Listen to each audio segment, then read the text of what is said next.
Oh, 56 hard in the wall. Looks like we're gonna stay green. Oh, they got a spin. 95 around, 33 hard into the inside wall. Oh, they're wrecking up front.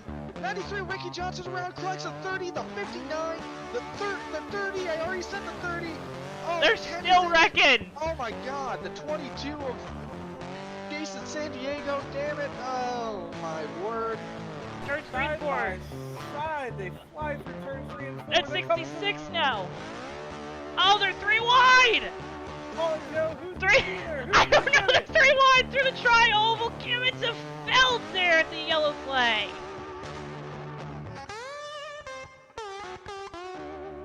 For the lead, the 77 goes to the inside, doesn't have the run there. Goes back outside, he's going to try to have the momentum through turns 3 and 4. Peaks to the inside, it's going to be a drag race down the front straightaways. Callum rolls around. It's going to be at the line, it's so close. Murslack wins it.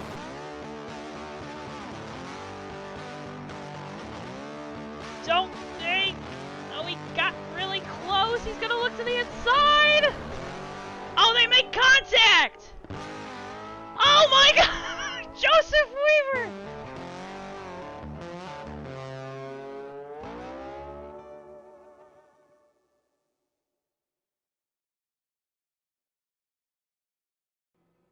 Ladies and gentlemen, boys and girls, children of all ages, welcome, welcome, welcome. It was a little rain delayed, but we are all better. We are all set to JTN's feature presentation of the ASRA National Championship here for the Indy 200 at the Indianapolis Motor Speedway.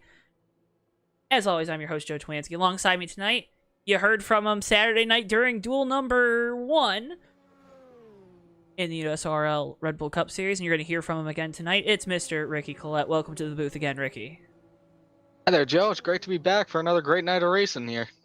It is going to be a great night, Ricky, and we have so much in store for you folks tonight. Thank you so much for sticking around with us while we battled the rain here. Drivers getting some warm-up laps before qualifying, but it will be a great race nonetheless here with ASRA and TMP Racing Leagues. Ricky, you haven't been here before with these guys, and you're going to see some new names that you haven't seen before, but let me tell you, these drivers, they put on a fantastic show. But this track, the Indianapolis Motor Speedway, always puts on a great show. What are you looking for tonight?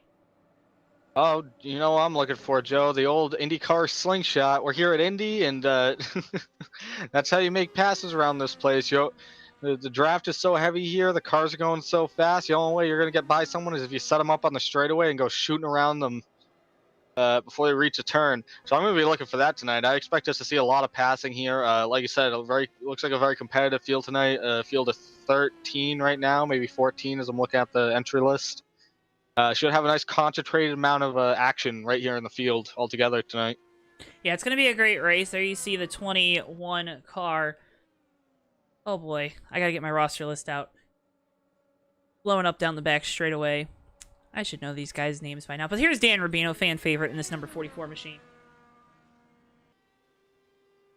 Laps. He got a second place finish last week when TMP was with their late model series, I believe, at a short track. So good run from there. Finishing a race. Joked around with him a little in pre-race, Ricky. But we got a unique qualifying format tonight. 4 laps, best lap out of your 4, so kind of modeling that Indianapolis 500 qualifying as well. It for sure will make a great show. Yeah, and will take us a little bit, I'm sure, to kind of get that sorted out and get that starting lineup all sorted together as they go through qualifying here, because I'm sure whatever the leaderboard shows is not really going to be telling of what the actual... Unless, actually, do they have 4 qualifying laps listed in the... Quite frankly, I'm not too sure. You know, I told Mr. Roger Nebelsack, who oversees this league and oversees these races and has brought us out here to broadcast them. I told him I'm along for the ride tonight. Indianapolis, it's one of my favorite tracks. Ricky, I don't know if you've ever been here for the month of May or any day in May for Indianapolis 500 week or month, and Indianapolis is just such a great track. It holds such a special place in so many race fans' hearts, and we're really glad to be able to show the fans at home a race at this historic 2.5 mile speedway. Of course, it's Indy. It's the mecca of auto racing. Whether you've been here before or not, you know how big of a place this is. And vir- virtual or not, there's always kind of an up to ante when you go to Indy that you're like, I gotta win here. I gotta just like throw my warning shot right now and say, hey, I want to Indy something. Yeah, and tonight we're also using, Ricky, we're using the new IndyCar mod.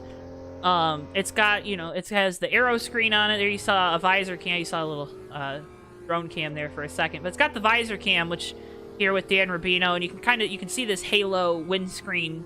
Well, it's a windscreen. It's not the halo, because that halo is the ugliest thing I've ever seen. But got the windscreen, looking fast. These drivers, they're going to have a new challenge on their hands. They've raced here last season. Of course, we saw the National Championship race here for ASRA. And that was a fun one at Michigan. Another, high-speed track, and it's going to make for a great show tonight.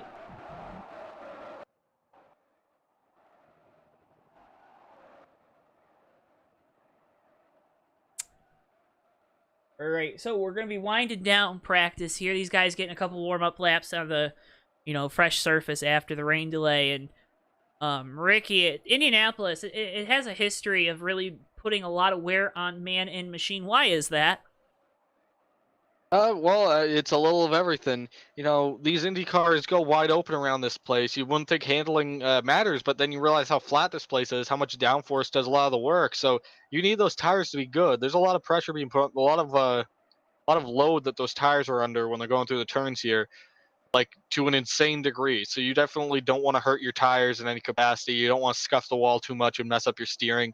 Pretty much everything about these cars is finely tuned to get around this flat track as quick as possible. And then any kind of disruption of that is going to hurt you bad, and especially tire wear will do you in if you're not careful with it. But on top of that, there's also the old IndyCar crashes. This place is definitely known for its spectacular wrecks. We've already seen a few in practice here.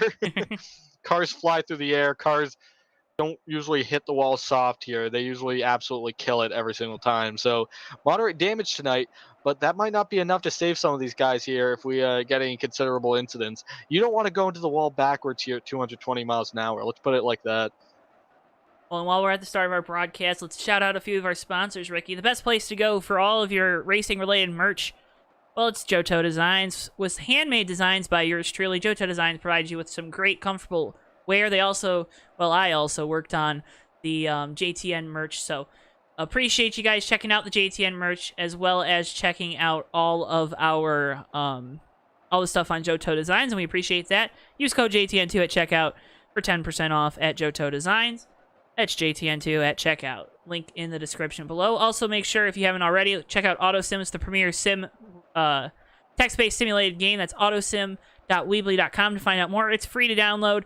A good buddy of mine is the one behind leading up the creation of that game, and he's done such a great job, Ricky. We had a lot of fun with the early days of developing that, and just a fun time there. Again, these ASRA guys, they're going to put on a great show tonight, just like all of our sponsors. They help us put on these wonderful broadcasts. And if you want to find out more about the ASRA, you can go to their website. It is also linked in the description below, and it's just a great time there. And Roger and everyone, they do a great job writing up race recaps. It's just your one-stop shop to find out more about how to get involved with the ASRA. Like, we should be a minute away here, Joe, from... Actually, wait, no, it's... Oh, wait, hang on. It was 8:05 that they're 8:05 Central they were starting. 5 minutes of practice. There's jet dryers out there right now. Oh, there are jet dryers out there right now? They're just getting everything settled. Yeah, so just a little bit of track care before you get rolling on this. Hey, it's a dangerous track. You do not wanna mess it up. We'll be getting to qualifying hopefully shortly here. Come on, Ricky, don't you love just filling time? This is like the broadcaster's dream. Oh yeah. Oh, there's no one on track right now either practicing, so it's not like we can riff off of someone on track. Well, again, everyone, thank you so much for sticking around with us. We know it's a little bit of a later start, but it is going to be a fantastic show tonight, and we are really looking forward to this race here at JTN. It's something that I know these drivers have been looking forward to as well. It is the premier race here with the ASRA. It is the shot that these drivers all want to win. If you could win one race, you always want to win the biggest race, and that is here tonight. For more on tonight's race, we're going to go to Roger Nebelsack, who put together a great intro package to the ASRA for us right here. Ricky, you ready to see this video? Yeah, let's see this. This past June, the American Sim Racing Association made its return after an 11-year hiatus. The ASRA revived the National Championship Series, which held its last race almost 15 years ago. The first season back was a success, producing 6 different winners in 11 races. Tom Musa was the undisputed road course champion and won all but one road course race on his way to the title. Now, in a joint effort with the TMP Racing League, the field has grown. The races become tougher, and the storylines more dynamic. After 3 of 10 races, the top 5 are separated by just 30 points. Last season at the Indianapolis Motor Speedway, Rich Finkel held off Ricky Bumbelow in an exciting last lap duel, with Finkel adding his name to the list of ASRA winners at Indianapolis.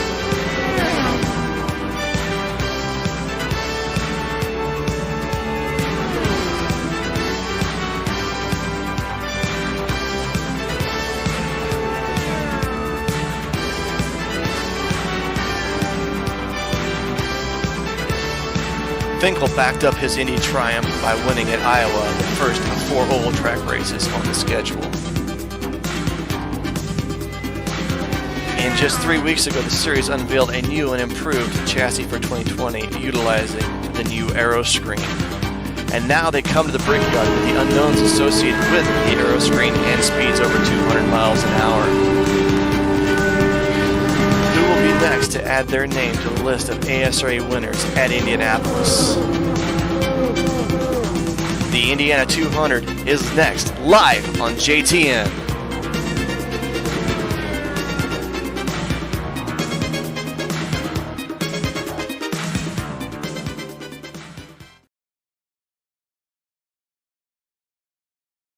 Thank you to Mr. Roger Nebelsack for putting together that great video, giving you fans at home a look into the ASRA National Championship, the history of this series and league, and just overall, well done, Roger. That couldn't have done anything better myself. That was fantastic, Ricky.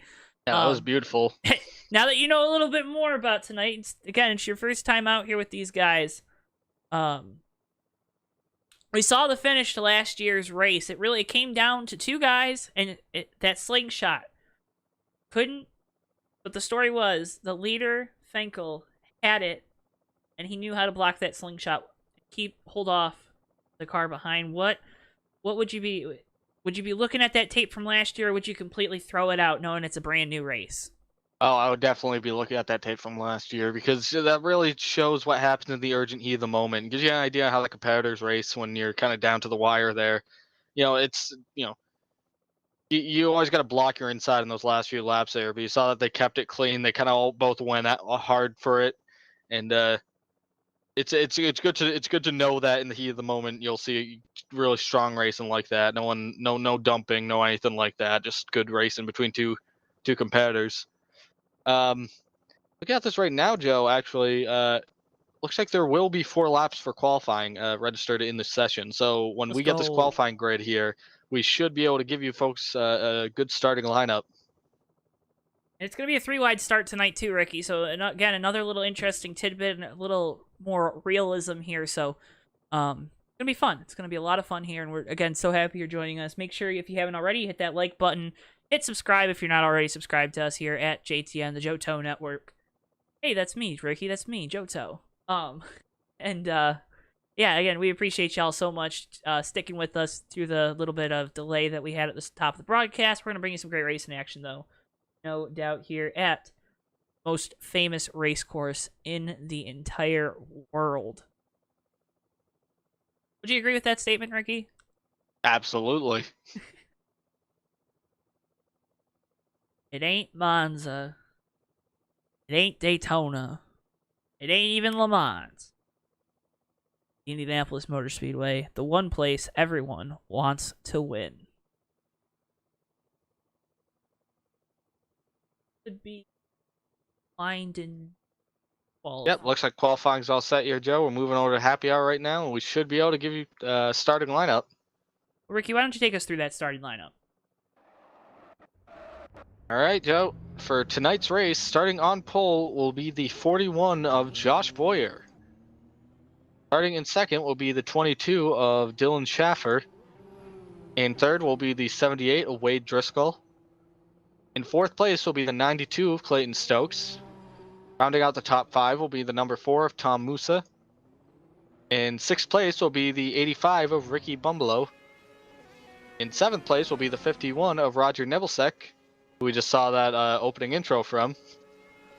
Eighth position will be the 7 of Mike Hartman. The ninth position will be the 60 car of Milky. Yeah, and then in rounding out the top 10 will be the 2 car of Richard Fenkel. In the 11th position will be the 33 of Tom Fastcows. Fast Cow. Fast Cows? Is that actually how you pronounce that? That's how I pronounce it. Fast Cows? Okay, Fast Cows. And I didn't know if you were trying to spell it phonetically for us, or in 12th position will be the 44 of Dan Rubino. The 13th position will be the 21 of Mojo. And then rounding out the field tonight in the 14th position will be the 108 of John Palmer. A great field tonight. Again, 3 wide at the start to kick things off, Ricky. That'll definitely be interesting going down into turn 1. Is there going to be a strategy tonight with just, you know, how big of a deal draft is going to play into this race? Yeah, there's always a strategy, no matter what kind of form of racing you're doing. When it comes to drafting, you know, I guess there isn't as much of a premium on how your car's set up because it's fixed setup drafting. Actually, yeah, it's fixed setup drafting, but fuel mileage is going to be a huge thing here tonight. You really don't want to be out there without some kind of drafting partner. Even though these are Indy cars, even though they slingshot so easily, it's going to lend you a lot better to be following someone around this place and getting a draft. So these guys are going to have to coordinate with each other. They're going to have to make deals. They're going to have to kind of figure out how to get the jump on each other on pit road, but also how to stay in the lead draft this entire race. Because the minute you lose that lead draft, it's over. You kind of saw it from what we saw there. In the opening video, that Indy finish, you know, there's a reason there's only 2 cars racing up front there. Usually Indy, the end of the race, usually only have 3 or 4 cars up front, and that's usually whoever gets whoever takes the most advantage of pit cycles. I mean, it's going to be, you hit the nail on the head, right? Strategies are going to be, you know, important, but you don't necessarily have to hit your marks perfect, Ricky. You can make them up. I have no idea even if that's what you said, Ricky. Oof. Oh, that's pretty close. This And, rain, you know, I got water in my noggin. With all that rain we got, I just got water in my noggin, you know? Yeah. Ricky is not dealing with my crap tonight. We're gonna have a fun one. We're gonna have a fun one. The other way around. It could be the other way around, but the only reason you're not saying anything is because I got the qual lineup right for once. Hey, man. Trooper tonight. Got through the names. Just went with it. That's what we've been telling Ricky and all our production. Ricky, just go with your gut. Your gut's usually right. Go with your gut. And he did it tonight. Yeah, you know, when a dog's saying it, you can't really understand him. Yeah, he goes, woof, woof, woof, woof. I mean, Bristol, our producer, just does a great job every week. I'm going to give you some stats here, Ricky. So previous Indiana 200 winners here in the ASRA. In 2005, Ken Rourke took the victory. In 06, it was Brian Webb. Then later in 06, in October, for the third Indy 200, it was Patrick Fogel. In May of 07, Brent Sweet took the victory. In May of 2010, Frankie Strictly took the win. And then earlier this year, we saw it at the end. Rich Finkel, he took the win here at Indianapolis. The closest finish was in 05 when Ken Rourke won by 14 1/100ths of a second over Michael Peters. Most lead changes happened this past year, so we're going to be in a good one for tonight with 12 lead changes among 6 drivers. The fastest lap, probably, again, Roger telling me this, so probably, what happened all the way back in 2007 with Matt Bergeron at a 221.228. And then today we were qualifying around 210 miles per hour.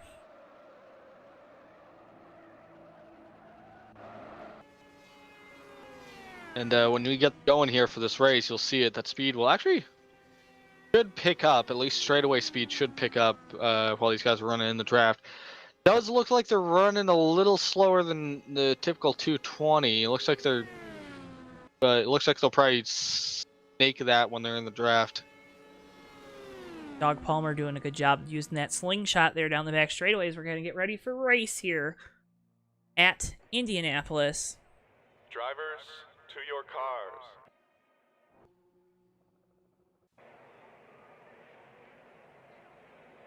Got them nicely staggered here too, Joe. Hey, they know what they're doing. I would sing, but I don't think people want to hear me sing. Guessing back home again, Indiana. Back home again in Indiana. You gotta put your lungs into it. It's nighttime, man. You get a command to start these engines. It's gonna sound like stock cars a little bit because all the cars on pit road, the pacing vehicles, starting their engines. We're not gonna need them tonight. These boys are gonna get a great green flag race under their belts. Josh Boyer is gonna lead them to the green here. The 22 car of Dylan Schaefer is going to line up in the middle of row 1 and on the outside of row number 1. I believe, trying to get a good look at the number on that thing, that will be the number 78 of Wade Driscoll. So, Ricky, interesting front row. Again, 3 wide start's going to be absolutely crazy. It's always absolutely bonkers. And the actual Indianapolis 500 and just another touch of realism that we added here in NR 2003. Keep the game alive, keep it going. That's what we do here at JTN, bringing you these great NR 2003 leagues. We'll have another one tomorrow night. You'll hear more about that later on in the broadcast. Again, how many? 14 drivers, Ricky? Yes. Hang on, let me make sure. So 13, 15. Wait, 13. No, yeah, 14. 14 drivers. 14 drivers. But only one is going to go home happy. Josh Boyer, he's got the best starting spot on the night. He's going to look to capitalize on that. Schaefer, middle of row 1's got to be a little scared. And Wade Driscoll, he gets to start high on the outside. It's going to be an interesting one. The field makes their way through turn 4. They'll come off of that turn. The pace vehicle will make its way down pit road. It will lunge towards the yard of bricks here remaining from the original track construction. You see the field, you'll see the green. And we're racing here at Indianapolis.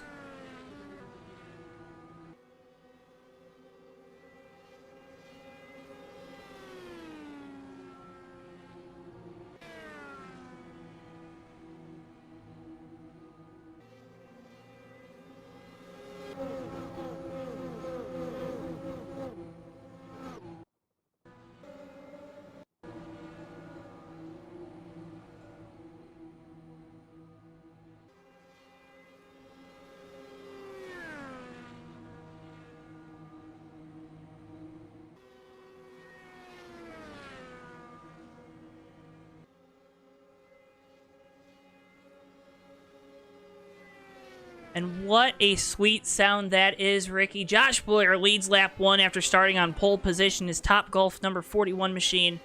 Already, though, we're seeing a single-file freight train all around this speedway. Yeah, and you'll see this here. It's Indy, so that low line's the fastest way around. You want to be there, but how you're going to be making your passes is by trying to slingshot people around here. Saw a little bit of wiggle out of the 85 of Ricky Bumbleow coming off of turn 2 last lap by. Looks like everything got composed and he's rolling along again, but had a little bit of a moment there. So maybe these things aren't as totally stable as we thought. Well, you know, you're never stable behind the wheel of one of these Indy cars. It's always, you know, I think these cars, they get the bad, oh, there's so much downforce, there's so much aero that keeps these cars settled in the track. They are still a handful to drive, Ricky, especially in NR 2003, where the sim isn't necessarily made for IndyCar racing, more for stock car racing. That is true. But they're definitely looking pretty racy right now. Yeah, stay in single file. Everyone, I think, you talked about at the opening of the broadcast, thinking about fuel strategy. Maybe you guys are already starting to think that way. Hey, let's take it a little easy, Ricky. Let's take it a little easy and try to, you know, just see how things shake out.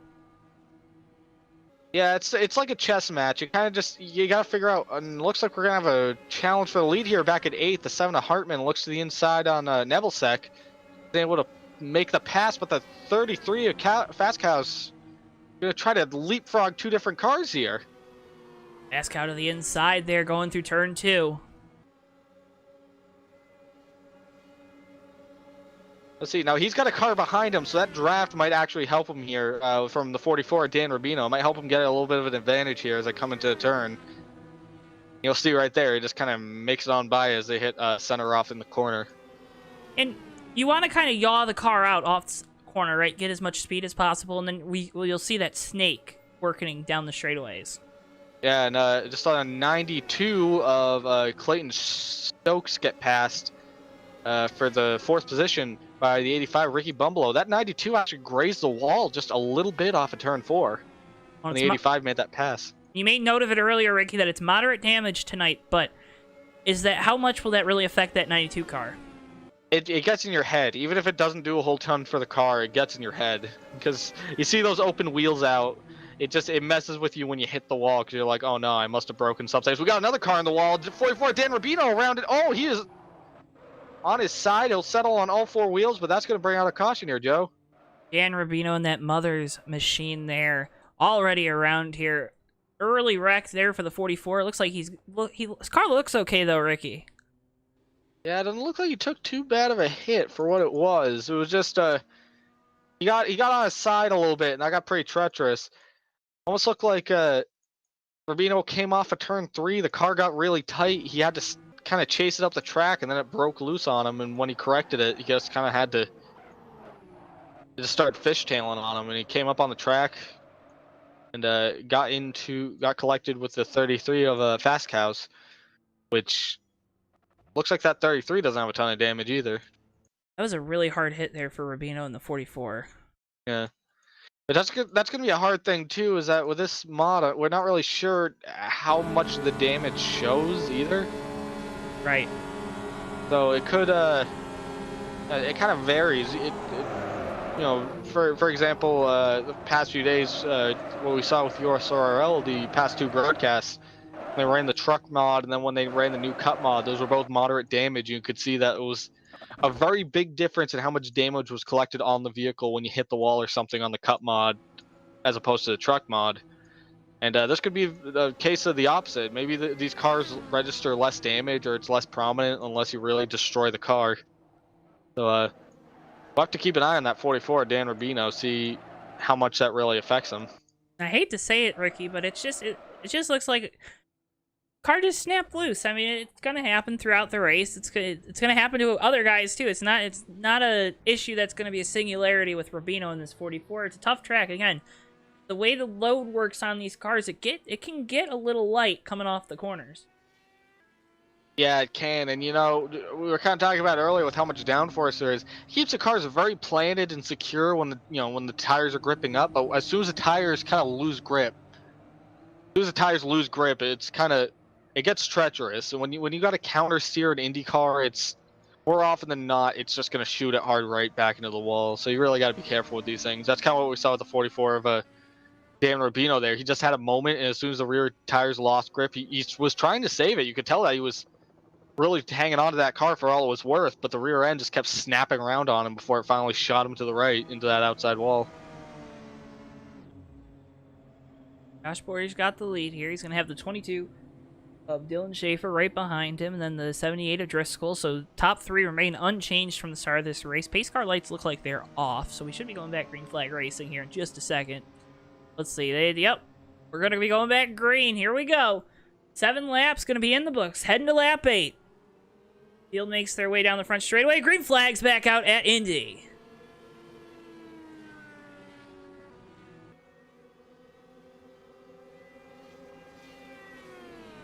And this is where, Ricky, you're kind of starting to see what you have and what these guys around you might not already know.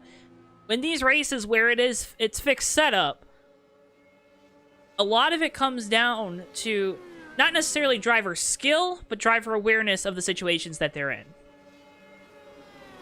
Yeah, well, I mean, also awareness is a skill in of itself. As we see, the 85 Ricky Bumbleow just gets a little loose coming off turn 3, and he's gonna go to the inside of the 78 of Driscoll here. He's gonna try to make that pass, but I don't know if he's got the position for it yet.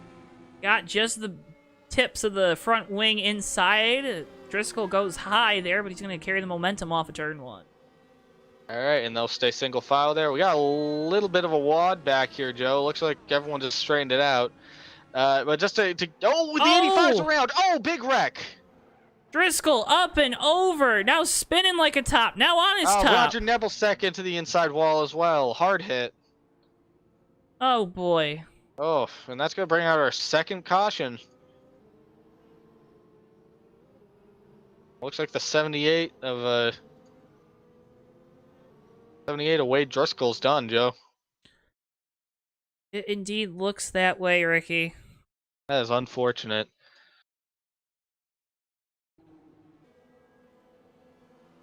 You'll see it. Bumbleow just turns right down the straightaway.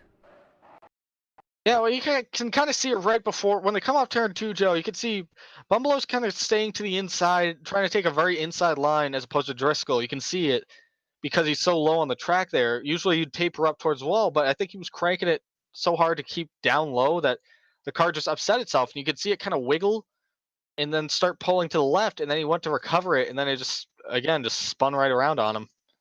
And Ricky, it looks like we lost our camera feeds out in Indianapolis, so we're going to take a quick break to get those reset here for you folks. Again, working after a really tough lick there for the number, for the 78 of Driscoll, and unfortunately, we're not going to be able to get those replays back, so that is only unfortunate. We'll be right back, though, here on JTN. Alright, and back, hopefully. Should be. Again, apologies for that slight camera issue here. We're going to get everything reset. Ricky, you just said, though, we just heard that the 92 of Clayton Stokes also blew up after that incident. Yeah, 92 Clayton Stokes in that big fighter jet looking car coming down pit road right now. He's still under his power, but that thing just billowing smoke right now. You know, this game's not really kind to mechanical failures. I can't imagine. We might still see that car on track. He made it to pit road under his own power, but I don't see the wheels going up on it, so that might just be all she wrote. It's really unfortunate for that 92 car. Running in 6th position, and the motor just looked like it gave out.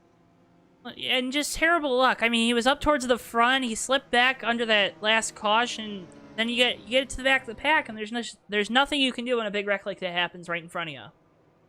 Yeah, there's just nothing he can do. It's just, you know, he cleared everything that he was supposed to clear. It was just the car blew up, and yet 92 off track with piston. So that was definitely something terminal in the motor there, and very unfortunate for that team. So kind of help out Roger Nebelsack, because he's on track. He seemed to recover pretty nicely from his spin there, and Dan Rubino up into 5th. So maybe that 44 has got some more power in it than we thought, Joe. Oh, the 21 car's around at the end of pit road. 7 of Hartman just spun around. Or 7, sorry. And here we go. We're going to be green flag. The 21 car Mojo is going to lead us to the line. It looks like they're going to go green here. They're actually, you know what, Joe? Looks like maybe slowing down. Yep, we're slowing down with caution. What a peculiar start to a race. What a peculiar start to a race, indeed, Ricky. Let's get a replay of that 7 car spinning. That 7 of Mike Hartman was not leading the field here. Looked like he was trying to. Oh, he was positioned 14th. He was 2 laps down, so I think he was trying to get to pit road or past the pace car, and he just lost control of it. It looks like he almost thought that he was going to hit the pace car. Like it might have spooked him a little bit. You know what I'm saying?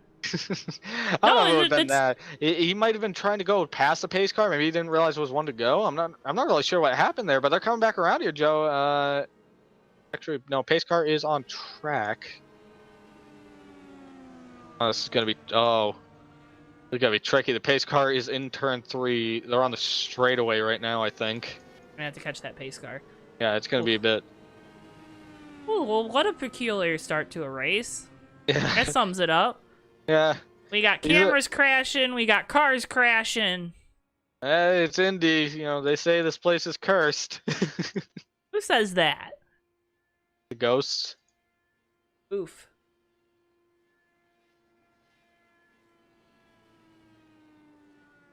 Like they're bringing them around turn 3 and 4 right now. Just to go off of earlier, Joe, when I was talking about that 44 Dan Rubino, I didn't get a chance to say it before the caution came out. When they went green on that last restart where the 85 of Bumbalo got involved there, the 44 Dan Rubino was coming around track doing 205 by himself, trying to catch the field. So I think that car is perfectly under power right now. So I don't think he's at any kind of a deficit. We'll probably see that 44 back in the shuffle. Looks like the 33 of Fast Cows as well. Well, we know we got a lot of Dan Rubino fans in the chat, and they're really excited to also see Mr. Rubino drive tomorrow night as Hogo Racing crowns its champion at Phoenix. 4 drivers battling for the championship at the... Oh, how long is... Phoenix is like 8.875 miles, right? It's like 1 mile. It's easier to say 1 mile. Yeah, but I like accuracy, Ricky. I like accuracy. Also, in chat, Steve Rubino asking, saying 44 probably has damage unless they're using moderate damage. Yeah, Steve, they're using moderate damage tonight. So that's why I agree with you. I don't think that 44 would have made it off of pit road if he had flipped like that. Hit the wall that hard if there was realistic damage. Pace car's going to come off turn 4 here and lead him down pit road, and the 21 car should lead us back to green here, Joe. Oh-ho, getting the lead down the front straightaway. He's going to see the green flag, and he's going to hit that gas pedal. Green flag's back out in Indianapolis. Is it Moho? Mojo, Moho. I've been saying Mojo. I think it's Moho. Oh. I like saying Mojo, though. Well, he's got the mojo going in Got that the 21 mojo. car out front right now. He's going to have to hold off that stiff competition from the number 2 of Fenkel, our defending race winner. Yeah, Richard Fenkel made his way up into second position here. It's kind of just been biding his time. He's been up there. He just hasn't been in this front shuffle yet. 20 laps in, not a bad thing to just kind of wait it out a little bit. But now it looks like he's going to be gunning for the lead here in a couple laps. And just a couple notes from that last the incident that brought out that last caution. As Fenkel continues to look for the lead, Wade Driscoll not very happy down in the garage area. Not very happy. That was all he had to tell to our pit lane reporter, Bristol. And then Clayton Stokes writing in that they're out due to a piston being thrown through the body of the car. That is a terrifying, terrifying thing. Have you ever had a piston just thrown through the car, Ricky? No, I have not. But we got Bow for lead back, or not Bow for lead, Bow for 6 back here. Josh Boyer just made a jump on the inside of Dan Rubino. He just sacrificed position to the 33 of Terry Fastcows too.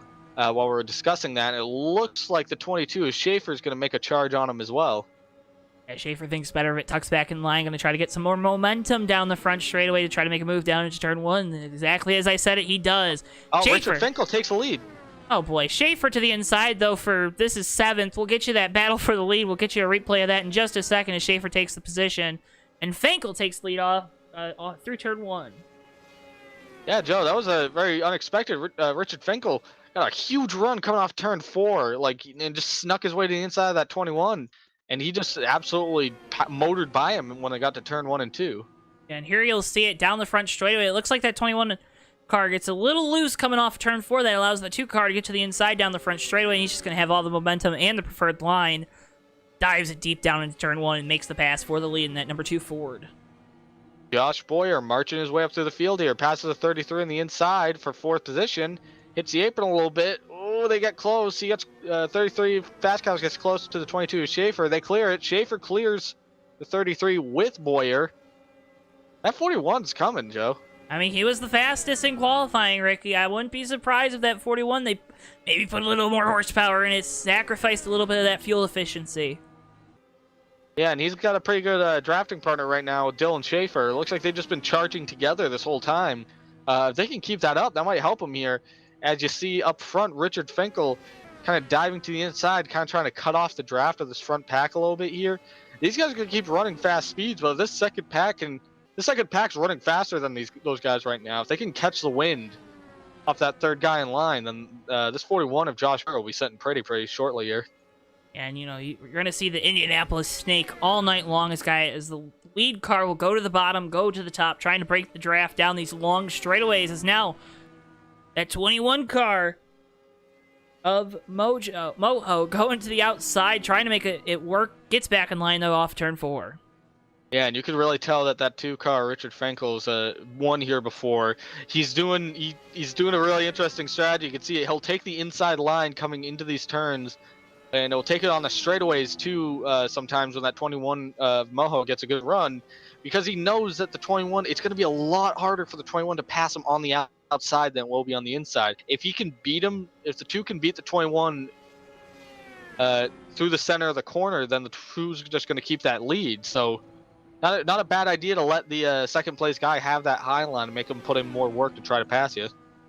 Hey, you always got to make him put work in, you know? You don't make it easy. Ryan Newman, right, is known for not making it easy for guys to pass. Well, Richard Finkel right now doing the same exact thing, trying to make it so guys can't pass. And Mr. Finkel's got a little more speed here at the Indianapolis Motor Speedway right now than Ryan Newman ever has. Just because it's an Indy car, not because I'm digging myself a hole here. You see battle, though, coming off of turn 2. 21 car to the inside of the 2, down the back straightaway. We'll see what Milky does. Who he decides to push. He decides to go up the middle, Ricky. Yeah, Moho's going to have this position. Watch this. When he gets to the center of the corner here, he's going to gain a little bit of ground. And they'll probably do it again. Turn 4 unless... Finkel just powered through and shut the door on him. The 21's going to fall back into the grasp of the 60 of Milky, who's going to make the charge to the inside.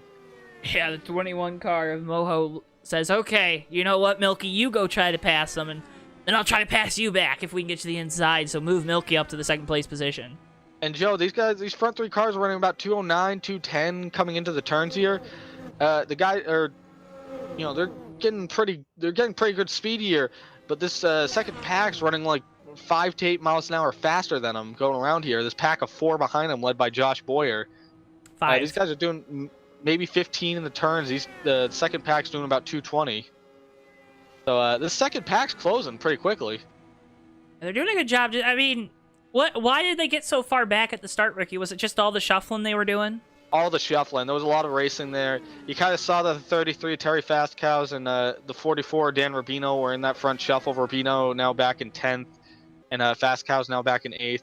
So for whatever reason, I think it was that there were a lot of guys that were running faster than those 2 on track at the moment. We still don't know how the damage is hurting those cars or helping them or what it's doing. So a lot of these fast guys, I think, kind of got shuffled around and kind of had to fight for themselves for a little bit there, trying to get past some of these guys. Now they're all formed up and they're forming a draft train here, and they're pretty much a turn away from our leaders, less than a turn away, honestly. Just trying to close that gap. Reel them in ever so slightly every lap. Boyer leading the second line, but out front, Milky's got the lead, Ricky. Milky making a great charge for the lead here. And it looks like him and Finkel are starting to space away from that 21 of Moho just a little bit. That also doesn't help with that second pack, because Josh Boyer just clocked in as 1.5 seconds back on this lead pack, on the leader last time by. He's getting about to the point where we should start seeing that draft play a factor, as he's coming up quick on the 21 of Moho, who's slow on track, Joe. He's doing 160. Oh no, Moho, did you hear him shifting? I wonder if he ran out of fuel or if he's blowing up. Oh, we'll see. He's coming down pit road right now. Well, First thing development, that was a third place car, but it looked like he came into turn 3, Joe. He was following the 2, Richard Finkel, fine, doing 220, and then the car just started dropping speed hard, and it was just the time he got off the turn, he was doing 150, so might be a mechanical failure there on the 21. Barbara writes in, is this 200 laps in all caps? It is not. It's only 80 laps, 200 miles here at Indianapolis. As Fenkel now looking to the inside, and he regains the lead. If this was 200 laps, these guys' arms would be falling off at the end of this thing. You know what, Joe? 21 might have ran out of gas. That's why he stayed out last time. Yeah, you know what? You're right. He did run out of gas. He just went on and off pit road super quick, so that's good. That's still gonna hurt him though, because now A, he's running on track by himself, and B, he lost a ton of ground because he had to coast his way through 3 and 4. It's gonna be tough going for that 21 car now that he has to kind of fare it alone. But the 21 of Finkel and the 60 of Milky have actually picked up the pace, it looks like, on that front pack, and they're starting to check back out again from Josh Boyer. I wonder if they were maybe trying to save a little gas there, too. Maybe just bringing the pace down a little bit, and now that they're all formed up once again, they can kind of just start to try to extend this lead a little bit, you know, if you can make it so it's a 2-horse race. I mean, that's a perfect world for the top 2. Yeah, absolutely is, but, you know, they were racing a lot, too, when it was that top 3 there. None of these guys really seem to have any commitment to each other. They just seem like they all want to be racing right now. So that slows down the lead pack as well when they start trying to pass each other for position. Meanwhile, the second pack has just been absolutely formed up the entire time. Here again is the second pack. Although they're starting to splinter a little bit, Musa losing a little bit of ground on this 22 of Schaefer. Yeah, at the same time, you gotta wonder if that's by design. Maybe they're just kind of, you know, these guys in the second pack, they know they're gonna be faster. They're clocking in they're hitting 220 coming down the straightaways here. Josh Boyer again starting to shave back into that lead, down to 1.21 seconds behind the leader. They know that they're fast right now. They don't necessarily need to be completely up against each other, at least especially those last 2 in that 4-car pack. They can use this opportunity to save fuel, just sort of ride around here. The 4 cars in that pack all running 6th gear right now, so they're not looking to put any kind of power down. See it on your screen there. They're starting to close that gap. The 41 car of Boyer slowly reeling in our 2 leaders here as we're working lap number 29. And Boyer just put his fastest lap of the night so far.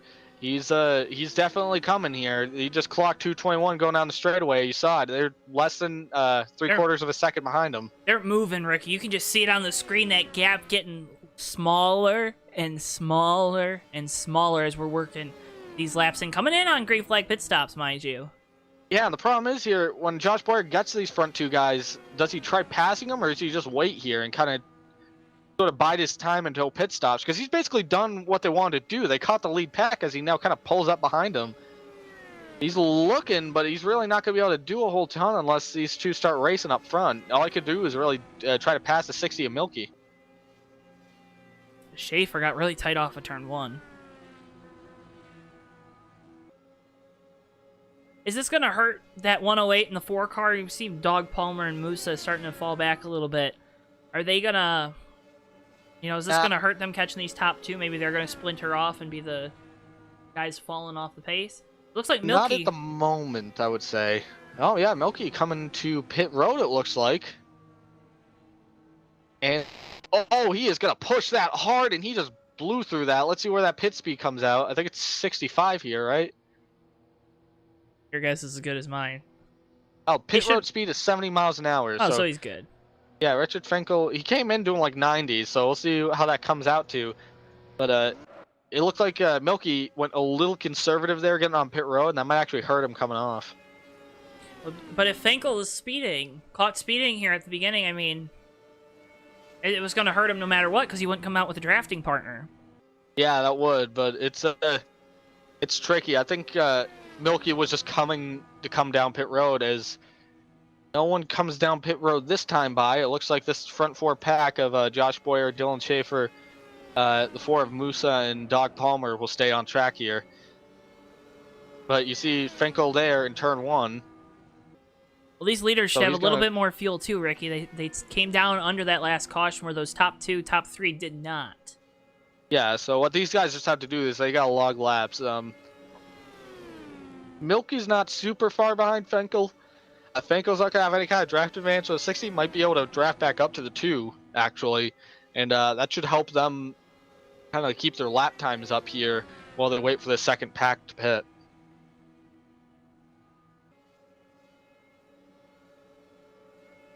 This front group, the 41 Josh Boyer is running up on a lap car, the 7 of Mike Hartman. This is the first lap car we've seen in the picture. Hartman's going to be down on the line, and he's going to basically be in the leader's line here as they come into turn 2.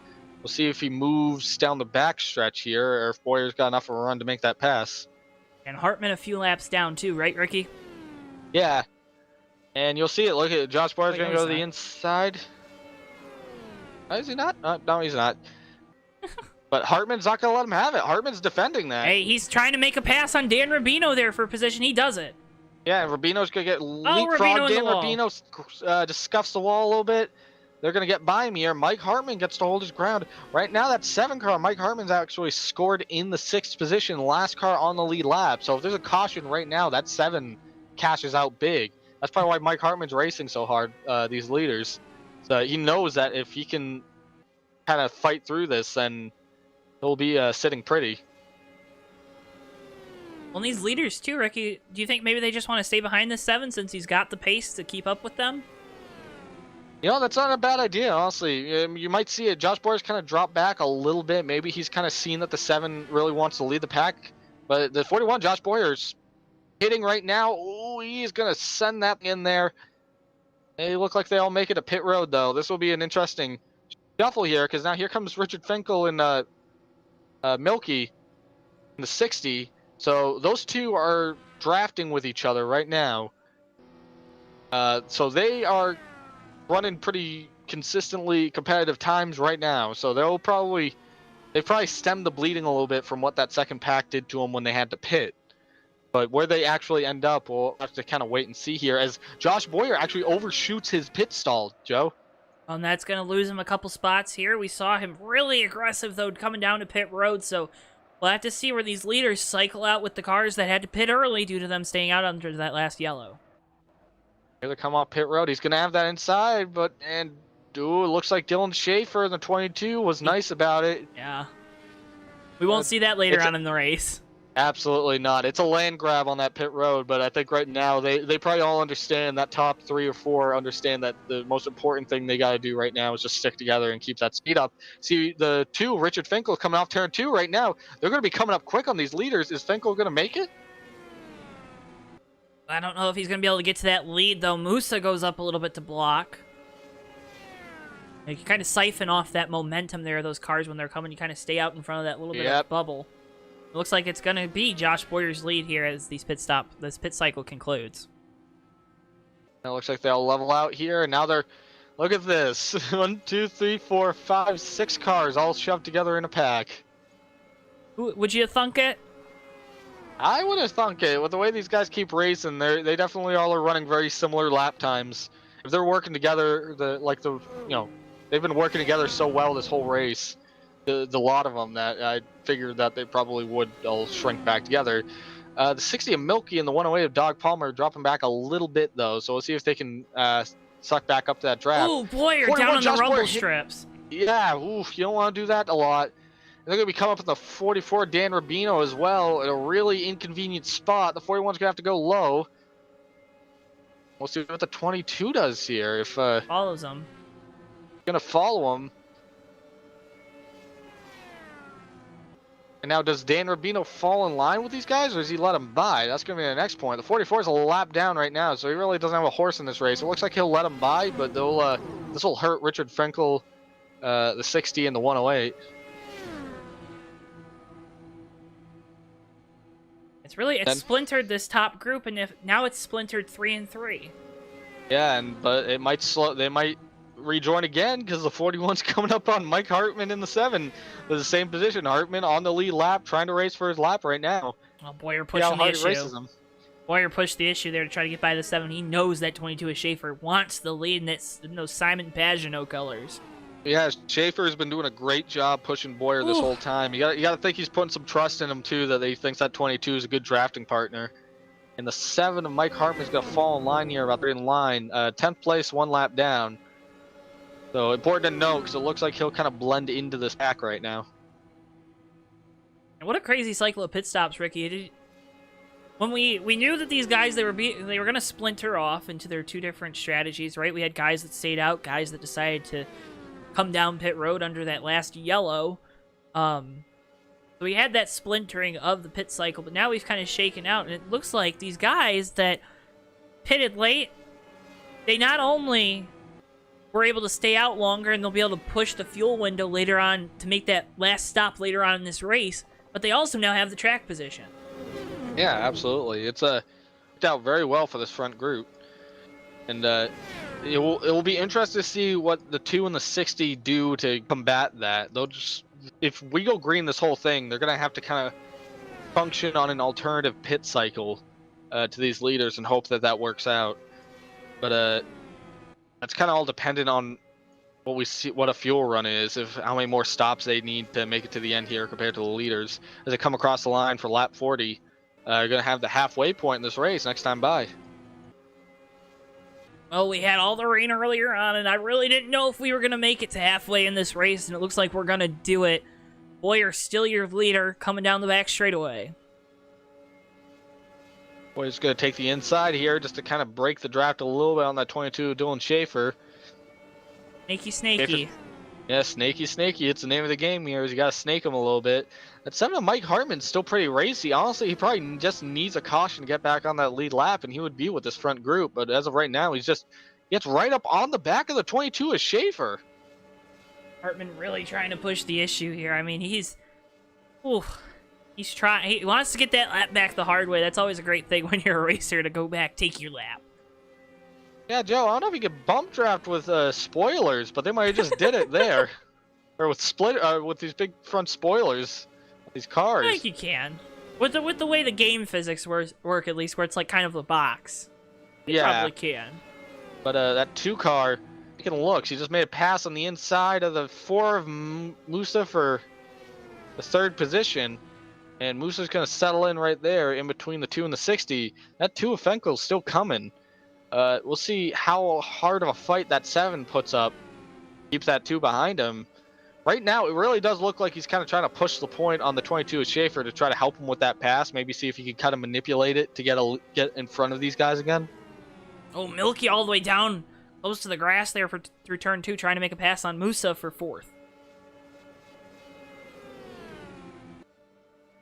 And Musa cuts him off.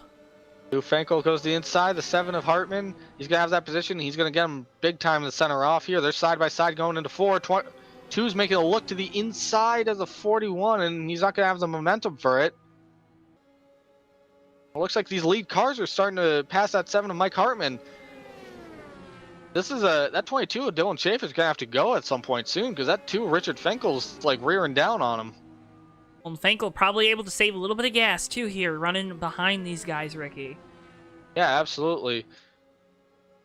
And Tom Musa there kind of weaved his way through the field with Fenkel. Well, those 2 teammates. Yeah, those 2 teammates kind of having each other as dancing partners right now.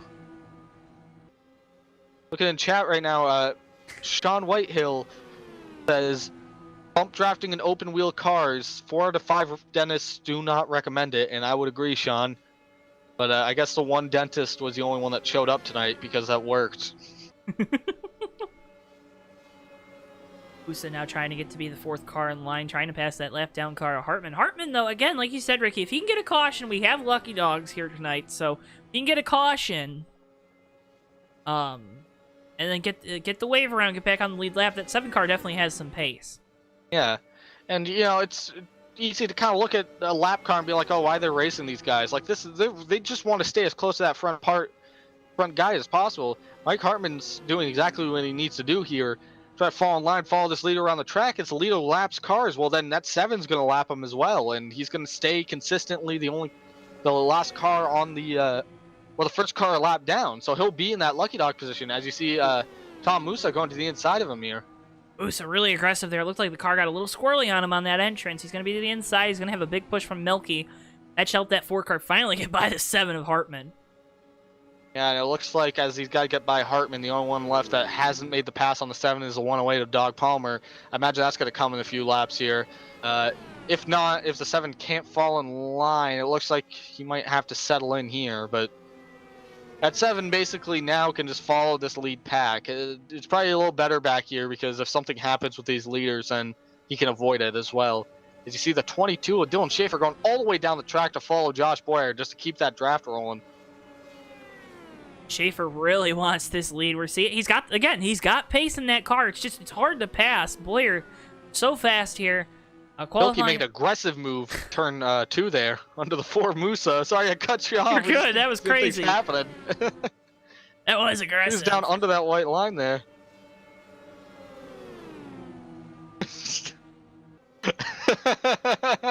Sean White on chat says the dentist's name at the track, Dr. Isaac Yankum, DDS.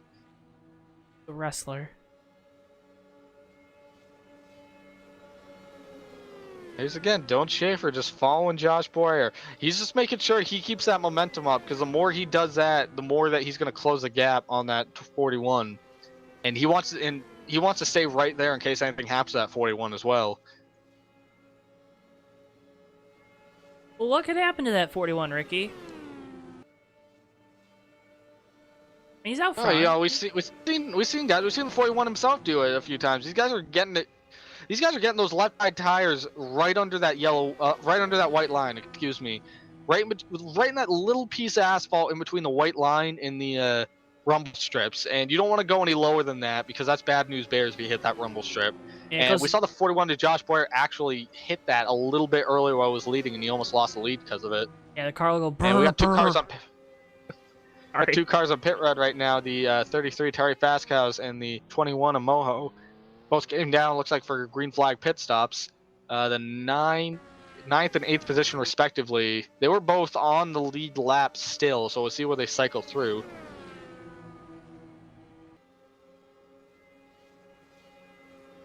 You need to watch this battle for the lead. Schaefer just trying anything to try to get around this 41 of Boyer. I think he is faster, right? He's faster right now. We've seen he can kind of get all the way up to that back wing, but just no easy way to make a pass.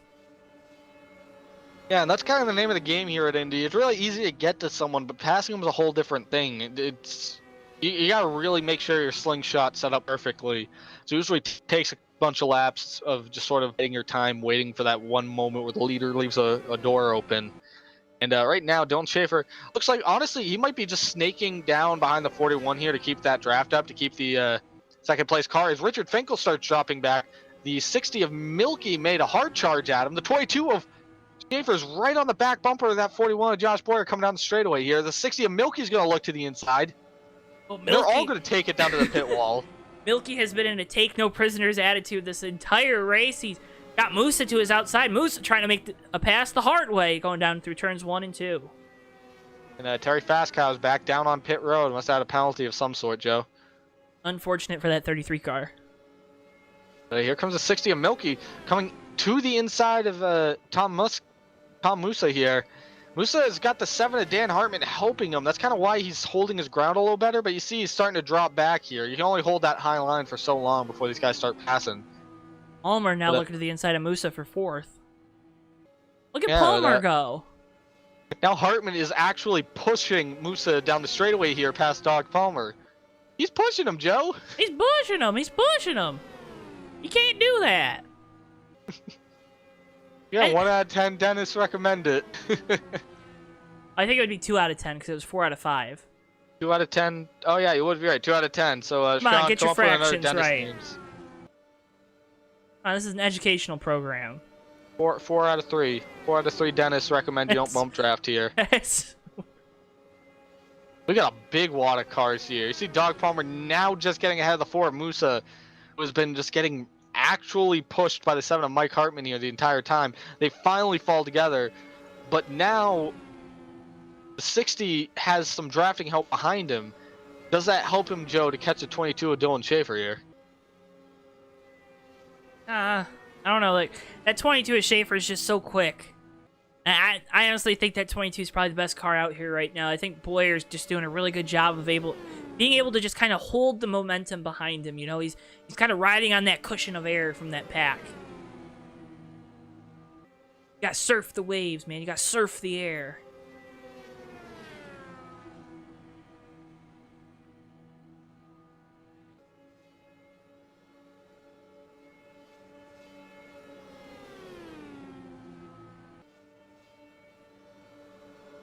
Ricky, it's been a great week of racing here on JTN. We have ASRA tonight. We had the United States Online Racing League Saturday night, late Saturday night, and you were part of that race. We also had Friday night where you were up here in the booth with me with the truck series, and just some great broadcasting here on JTN, if I do say so myself. But even better races being put on by these leagues. Tomorrow night we'll have another one of them with the Hobo Racing League from Phoenix.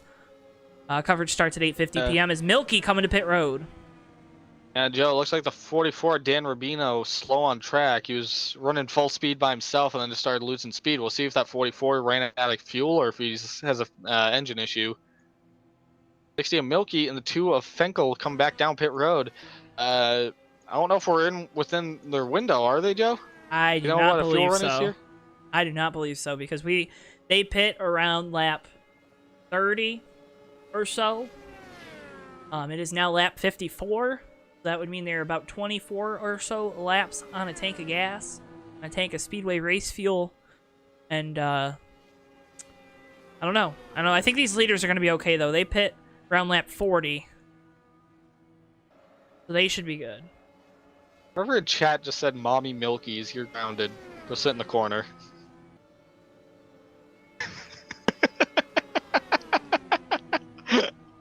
What are we doing? I don't even know who that is. What are we doing? Josh Boyer's still leading here. Dylan Schaefer in second.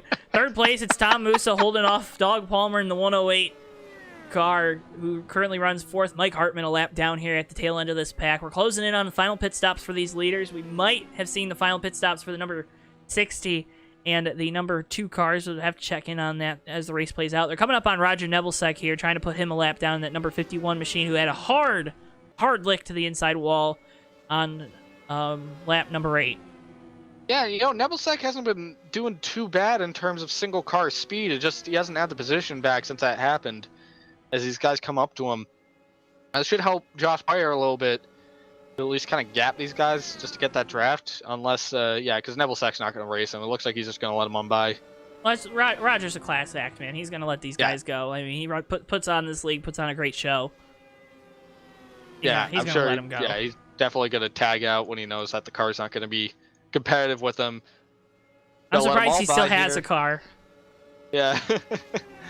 Let's see if he catches with this lead pack. We'll see what he does when he falls in behind these guys. He also could be saving fuel, too. You never really know. But, guys are rolling around track right now. Dan Rubino is back on track and up to speed. So I think Dan Rubino actually just ran his car out of gas. Hey, it's a strategy. So, wait for Dan Rubino back on track. Really is down to these top 4 right now on when they pit. This is going to be the money stop right here.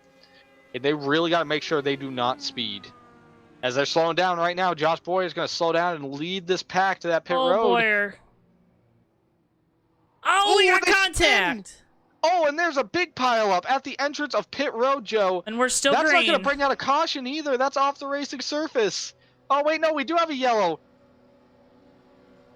Oh, and Roger Nebelsack might have just saved that for this entire front group. Inadvertently, the 51 and Nebelsack got sent into the pit wall nose first. So when he had to back up to get off the pit wall, it threw a caution. Yeah. What a gentleman. What a gentleman. Get your replay. I think the 108 car just a little too hot coming to pit road. Yeah.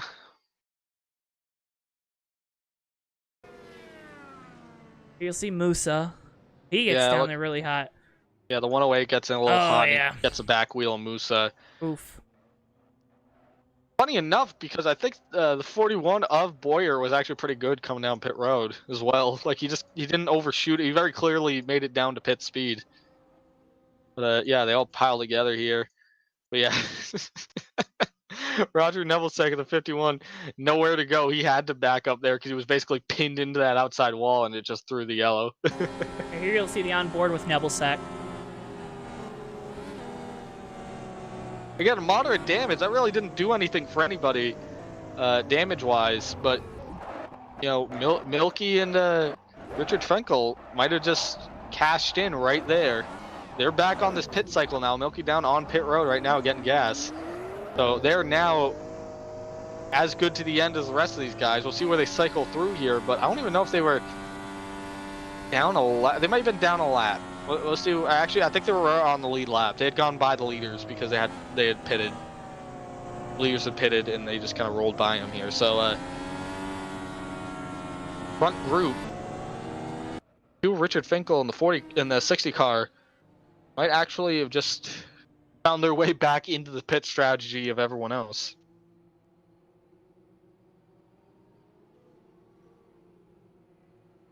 Well, sometimes you can't look. You don't look a gift horse in the mouth. You're back on strategy. It's gonna be 20 laps to go in this thing, Ricky. I mean, who doesn't love a good old 20-lap shootout here at Indianapolis? Oh, everyone loves a good 20-lap shootout at Indianapolis. Well, it's going to be a fun time. Make sure if you haven't already, you're subscribed here to us at JTN. We appreciate all the love, all the support we've gotten in the last week. If you haven't already, hit the like button on the video. Again, great way to support us, and it's completely free to do so. You can also check out the JTN merch store if you want some awesome JTN gear. Go to the JTN merch store. We got the new Bristol Producer tee. That one got uploaded. We're going to have a new Fake Racers podcast merchandise coming out later in the month as we get into the winter here. We'll have some other wintry type gear, but the pace car has made its way on the track. It's still out there. I got really scared there for a second, Ricky, that I did my ad read a little too late. But if you haven't already, make sure you are subscribed to us here at JTN to get notified anytime we go live. You can also check out the JTN Facebook page where you'll find we post every day. We're going to have a broadcast, and that's a great way also to stay in touch with us here at JTN. Tomorrow night, we'll be coming at you at 8:50 p.m. Eastern Time with the Hobo Racing Cup Series from Phoenix. It's the championship race there. 4 drivers battling for one spot to be called the 2020 Hobo Racing Cup Series champion. It's a big honor. Pictures on the website for a whole year, and oh boy, Ricky, I mean, a championship, it comes down to one race, and that's always a pressure-packed situation, but it's always a situation, if you are the one to capitalize on that and win the championship, it feels really, really good.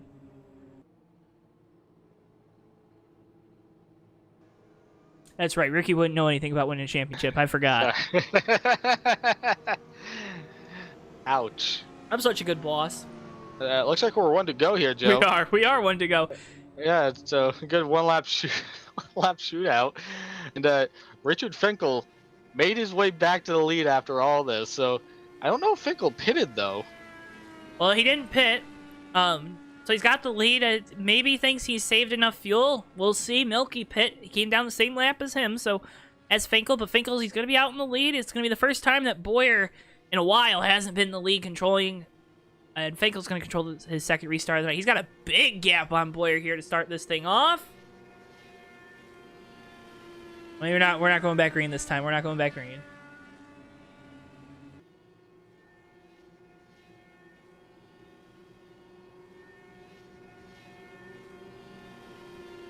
So again, great JTN merch at the JTN merch store. Go ahead, Ricky. Oh, sorry. I was just trying to check to see if anyone was on track that was trying to catch him, but it looks like we're just going to do one more lap around here. Well, this benefits Finkel in this 2-car. He's got an extra lap to kind of save some gas, save some of that Speedway race fuel here at Indianapolis, and any little bit you can save, it's good, because that means you can kind of use max power here as we run out these laps in this race.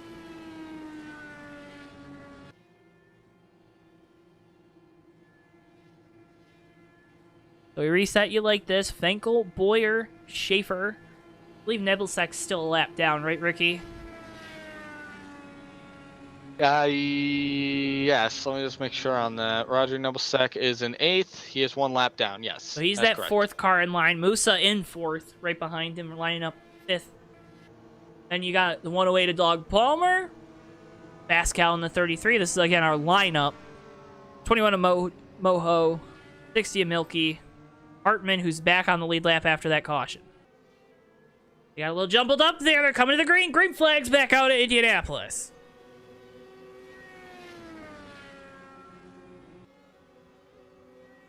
Finkel, he's got a really big lead, Ricky. I don't know if I'd want that right now, because this is going to allow Boyer to get a huge run coming off of turn 2.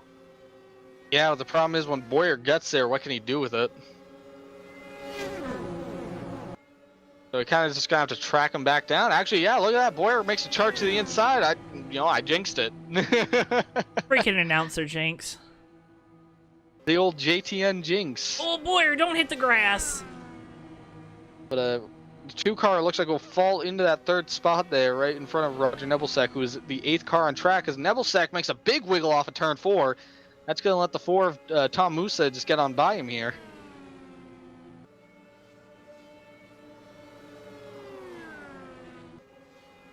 We're really running close to that apron, Ricky, but we look farther back. Doug Palmer making a move to get past Nebelsack. You also see Milky going to the inside of the 21 of Moho. Hartman trying to follow him through there.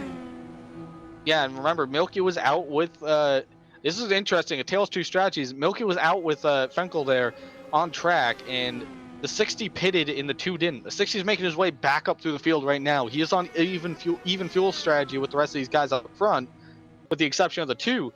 The 2 stayed out, presumably to save fuel, so we'll see which strategy pays off more. But interesting, after those guys have been together all race, that they kind of split rank on each other. Well, it was definitely a more conservative call for that number 60 car. Just make sure that that crew had enough fuel in the car to make it to the end of the race. You don't want to run out too early here, Ricky. If it runs out after you cross the start-finish line with the checkered flag in hand, that's okay. But if it runs out coming off turn 4, we've seen before that can just be a heartbreaker of a loss. Yeah, absolutely. And this we've seen it so far. The fuel mileage here is pretty brutal. We've seen a few guys run out of gas pretty quickly. It seems on parts of the track where they weren't expected to run out of gas. You see Doug Palmer going to the inside of that 4 car for the 4th position. At 108, it's just been quietly making his way up to the front. And Milky goes hard to the inside of the 4 of Musa. Can't pull it off. He went all the way down to that rumble strip and almost had a nose in there, and then the 4 motored away from him.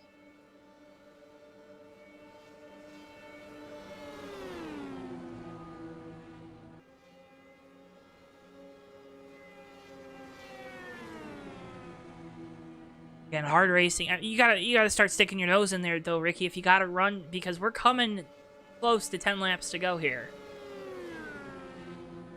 Yeah, you know, at this point, it's put up or shut up time, so these guys have to be racing each other hard as they can. And man, oh man, it's gonna get racy here. If it hasn't already looked like it, it's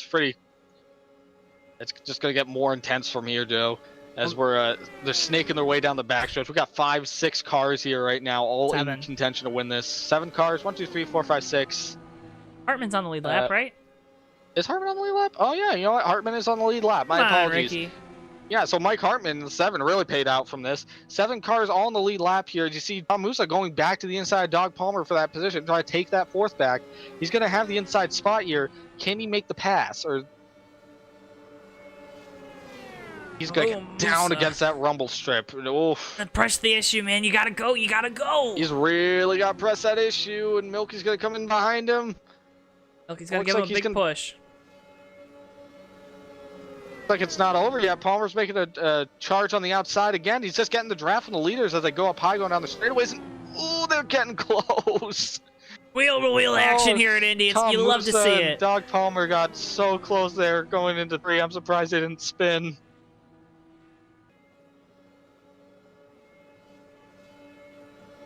I mean, this is scary, Ricky. This is starting to get scary because I mean, this is the type of racing where you see the big incidents, you see cars flying through the air, and you know, good thing it's a sim because these guys, they are putting it all on the line right now, trying to make passes. Yeah, you see Milky racing with Mike Hartman there for the 7th spot. Those 2 need to get that sorted out. If they keep racing like that, they're side by side, completely even. They're going to lose this draft if they're not careful. And losing that draft, you're going to lose the race. You're not going to be able to make up this time this late in the going here at Indianapolis. Yeah, here comes Milky. He made the pass, and he's coming back now. So that 60 car is charging right back up to tuck this whole group back up together. 7 cars just under a blanket right now, Joe. Less than a second separates all of them at the moment. To be specific, 0.6 seconds. 0.6 of a second there. That's crazy. That's crazy. These guys are about as under a blanket as you can get. And they are racing hard right now on track. Right now, Josh Boyer still holds that lead, holds a court in first place there, with the 22 Dylan Schaefer behind him and Richard Finkel in that 2 running in third. We still don't know how that 2 is going to shake out with fuel mileage here as they come off turn 4 to take lap 70, if he's going to be able to make it or not. He's got it. He has to make it now, Ricky. But yeah, he's going to run it out. He's got to make it. He's got to make it. And I was if I just run it out on track. Oh, there we go. Oh, and hard to the outside walls. Milky. Oh, Tom Musa is flipping over and over. Mike Hartman gets another hard shot. Oh, my goodness. The 60 is smoking on track. That is unfortunate for that team. That's going to bring out a caution here, Joe. Oh, my goodness. What a tough break, but it's going to set up a great restart to end this thing. Let's get you a replay. Doing that tobacco car is smoking. That's not good. Oh, tobacco. boy. Well, you know. Don't smoke, kids. All right. Here's the replay. Yeah, it looks like. Yeah, it just looks like they come into turn 1 and they all just cluster up together. It was like the 60 and the 4 were already going to hit doors there, but at the same time, the 4 had to let up for the one away of Doug Palmer, who was letting up for the 2, and it was just, oh, that was a whale of a log jam there, and that 60 took a hard hit to the outside wall. And here's from the top of the car, on board with the 7 to Hartman. There you see the contact, more contact. Hartman can't check up in time, makes contact with the back of Musa. You see Musa, it's like a scene out of, Cars where the one car is upside down and Lightning McQueen's going under him, and it's just, hey buddy, how you doing? Not what you want to see though when you're behind the wheel of one of these race cars. And it's unfortunate, Joe, that 60 car Milky, he hit the outside wall and he went on his side, and then he got back on all 4 wheels, and it looked like the car was still running under its own power, but then as it came by Mike Hartman was still spinning, and he just hooked Hartman a little bit, and it looked like that blew the motor for him. But very unfortunate for that whole group of guys. Absolute heartbreak for that 60, who's been a front runner this whole race. He's going to end up calling it early. Looks like that thing just finally quit on him going down pit road. Absolute heartbreaker for Milky in the 60. We'll see. I can't imagine Tom Musa's that 4 is going to have much power. Mike Hartman might be okay. He just sort of spun, but at 4, I can't imagine is going to be a front runner in this. Now in this position, Richard Finkel in the 2 gets to pit for fresh tires and fuel. How does that pay off for him, Joe?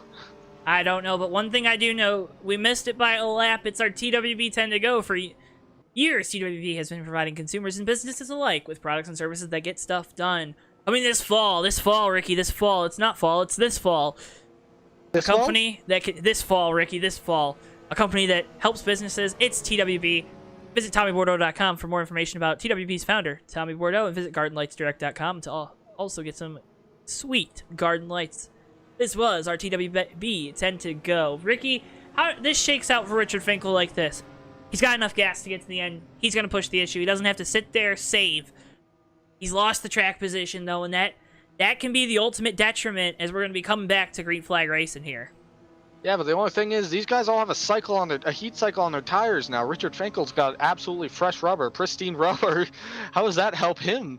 We talked about handling could play a factor, but we'll have to see, I guess. Well, we'll see. Boyer's going to have the lead. Schaefer tucked up right behind him, not letting him out of his sights. Green flag's back out at Indy as we're coming into the end of the race.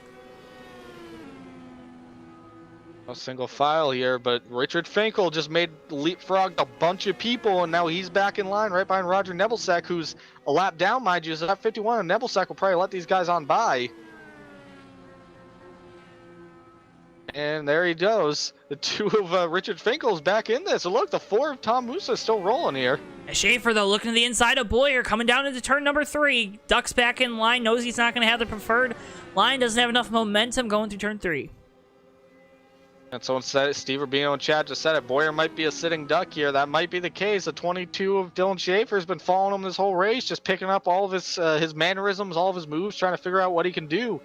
that 22 might be the one person who can pass that 41 on track right now, and he is pretty primed to do it in this last 7 laps here. Well, Ricky, it's the same as what we always talk about when we're on JTN for super speedway races. You don't want to show all your cards, and all night long we've seen that 41 of Boyer just constantly snaking his way down these straightaways. You see it here once again. Maybe he's shown all his cards, or maybe he has Schaefer thinking that this is the move and not that. As Schaefer's trying to get to the inside, Boyer looked like he almost gave him the spot there.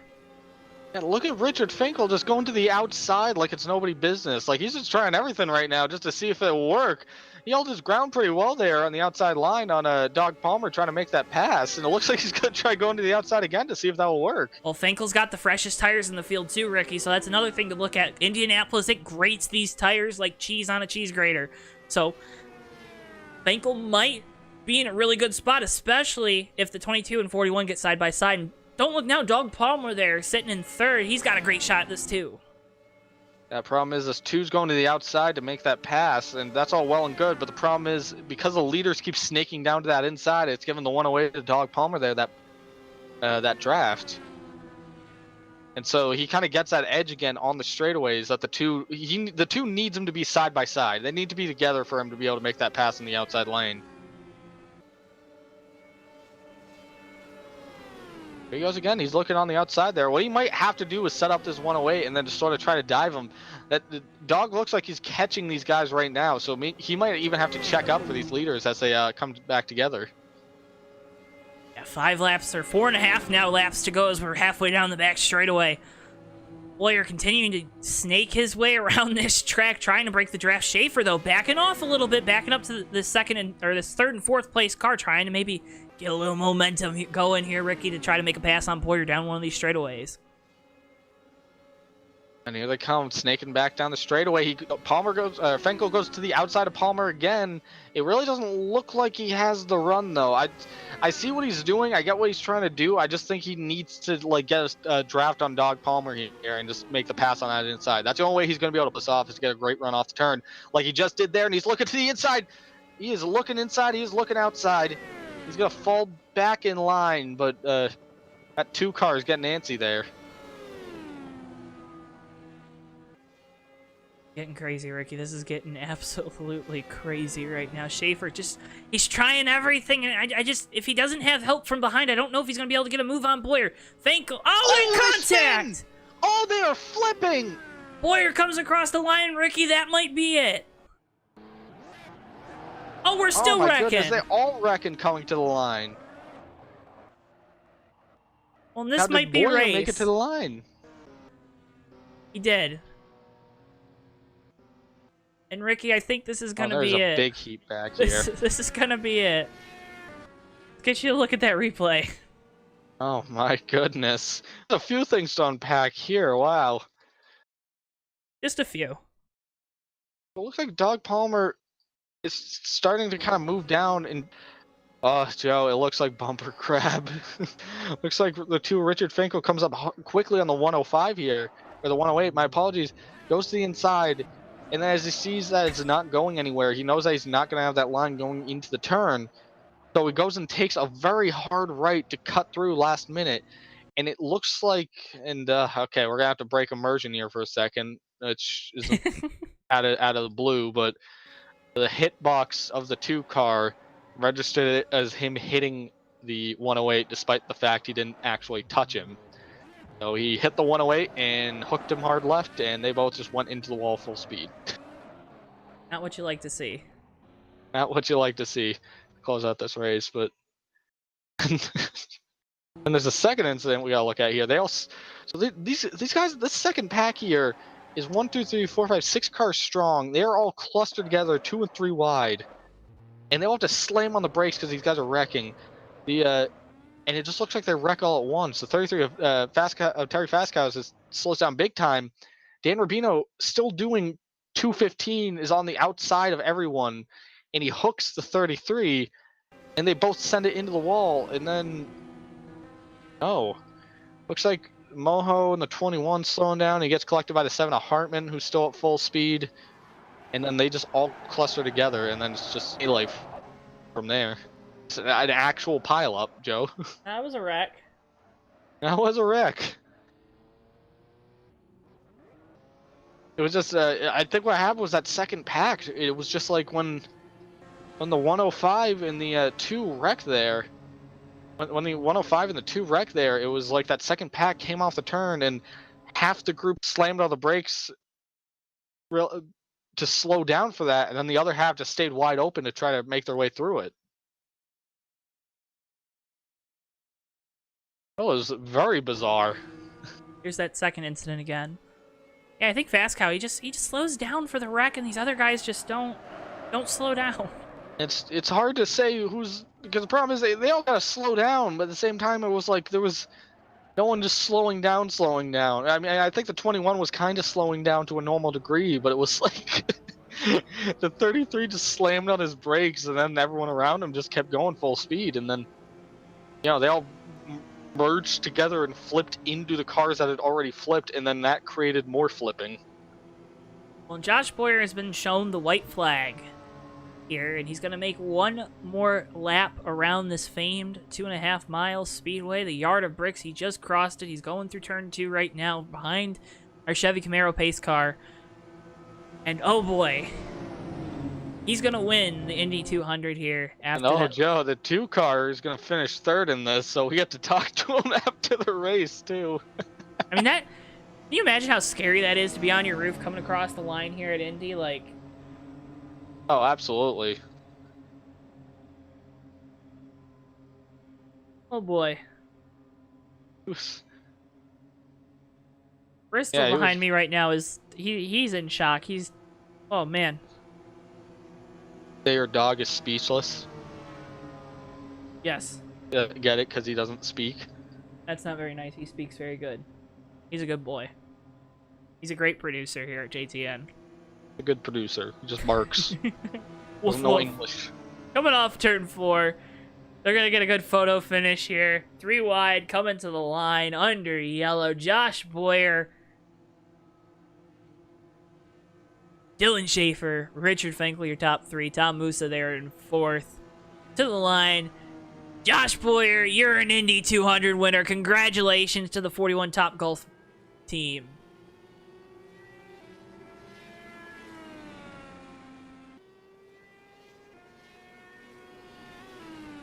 Oh my goodness. Huh. Meow. What a race. What a great run for Josh Boyer, though. Great performance by that 41 team. Well, he was the pole sitter tonight, Ricky. I mean, he got him. Got him all night. It would have been... I wanted to see what would happen if Schaefer was going to have anything for this 41 of Boyer. But, in the end, being in the right place at the right time, that's all you want. And actually, Tom Musa, Ricky, he's going to finish 3rd tonight. Fenkel was a lap down after being on his roof coming to the line. Don't burn it out on the bricks. Don't burn it out on the bricks. Oh, he burned it out on the bricks. No. Oh no, he's in trouble. Oh no.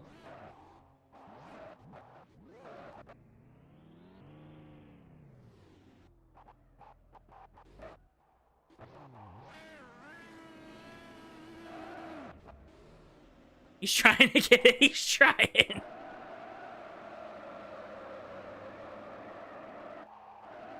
Come on. I don't know if he's going to be able to get it, Ricky. Too much downforce. Not enough power. Oh, but Josh Boyer, your winner here at Indianapolis. Stick around. We're going to be interviewing our podium finishers tonight. Appreciate all you guys tuning in. What a great race, Ricky. Just what a great race. What a wild one, man.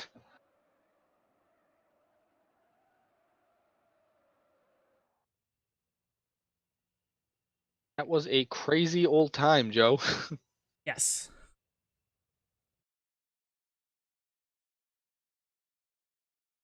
Bring in our top 3 finish here. We're going to start with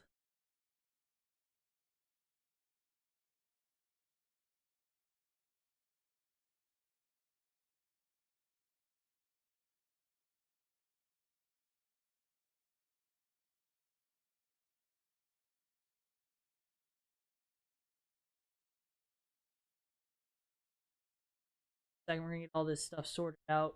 Actually, we're gonna start with our winner. He climbs out of the car, ecstatic, shaking hands with his entire crew here in the Indianapolis victory lane. Josh Boyer, winner of the Indy 200. How did you do it, buddy? How did you do it? I have no idea, man. This is probably the one of the bigger race wins for me, man. Wow, what a great race! I can't just what a race, man. A lot of fun.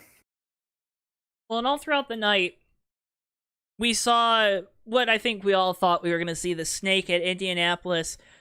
Did you show all your cards, though? Because all night long you were really aggressive trying to break the draft. Did you show all your cards? Did you have a little extra there if we were going to run to the green?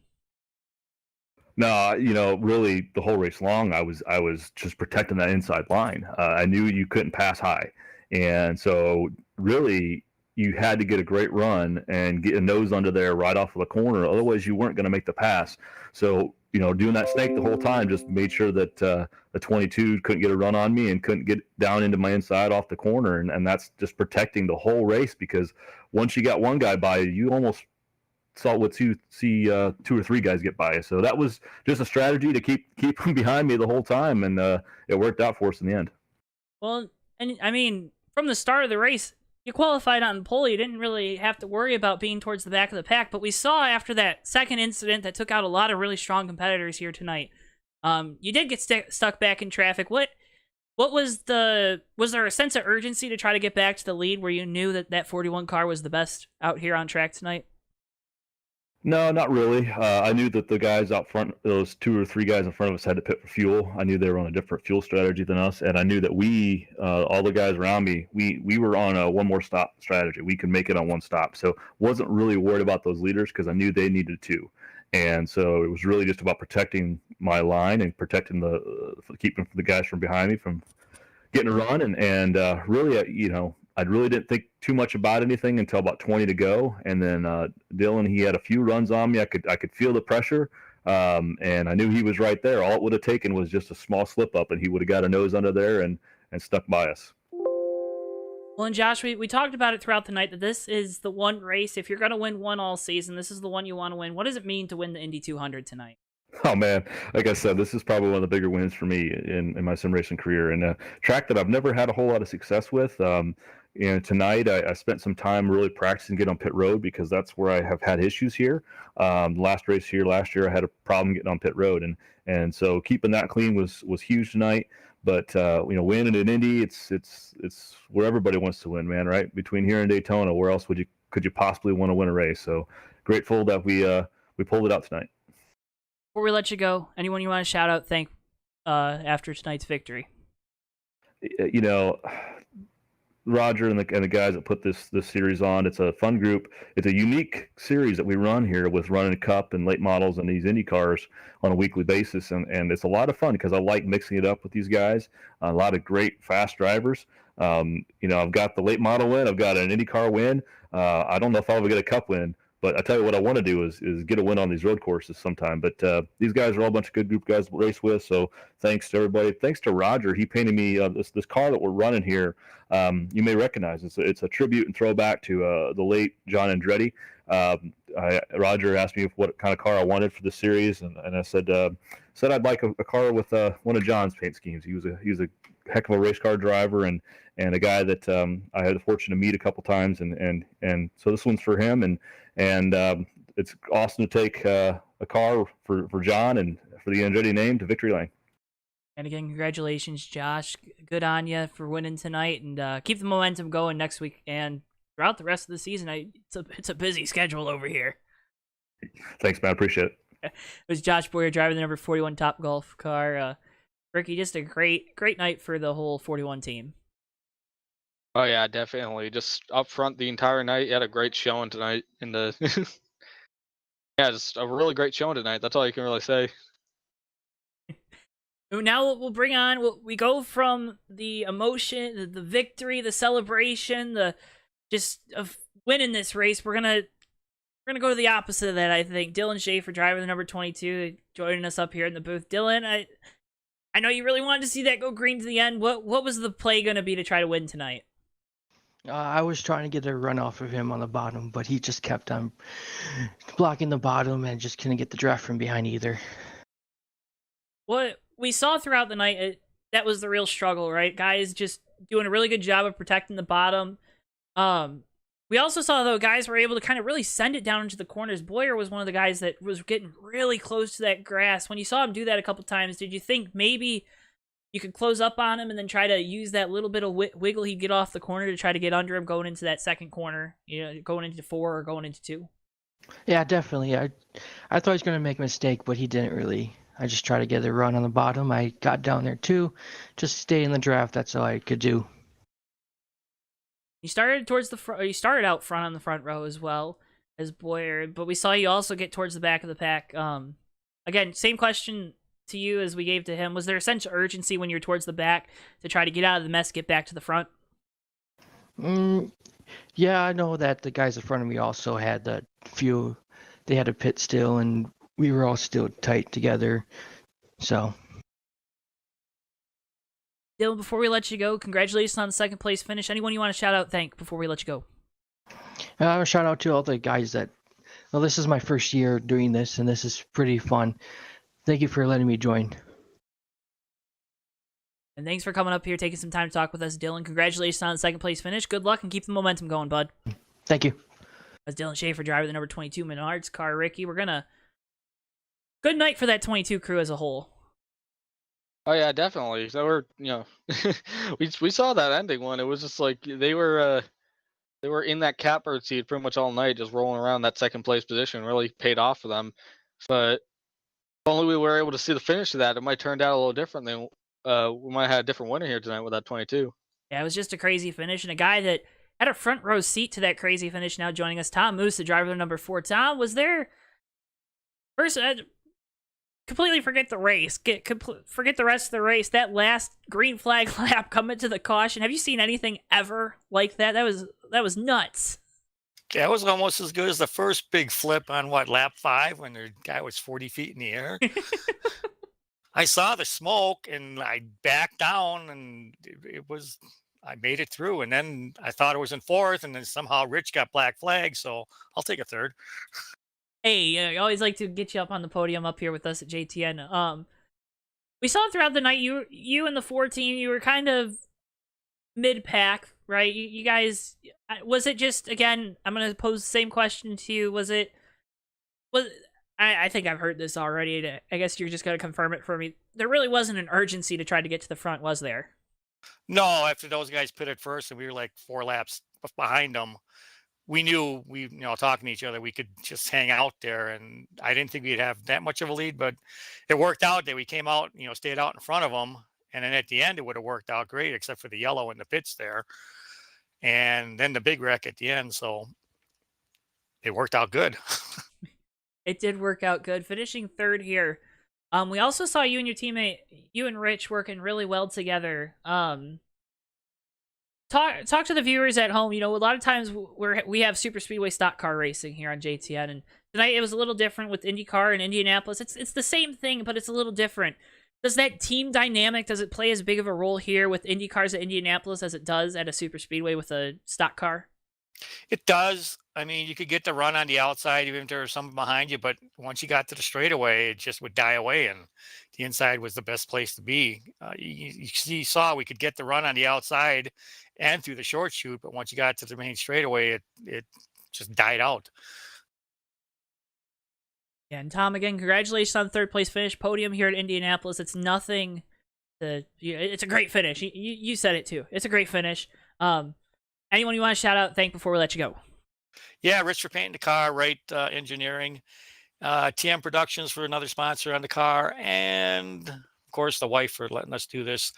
We're having a great season this year, and looking forward to the rest of the year. And we're looking forward to the rest of our broadcast here with you guys, whether it be the Cup Series, it be the late models, or it be right here with the Indy cars. And it's going to be a fun ride throughout. We're going to be with these guys for all our viewers at home. We're going to be back with them. It's this at Toronto, I believe, right? I think we got a late model race before then in December too. Maybe I'd have to look at the schedule again, but we're gonna be back with all these guys with a different mod in December. It's going to be a lot of fun. And Tom, again, thank you so much for coming up here. And thanks for all you do for helping these guys put on this league. You bet. Thanks, guys. That was Tom Musa. Ricky, what a great race tonight. Just what a fantastic race we had. Yeah, what an absolutely wild time. I said earlier in the race, this whole thing, Indy might be cursed, and man, there was some crazy curses going on there that made for some awesome racing. That was such a great time, tight racing, a lot of drafting there, and then just that wild finish.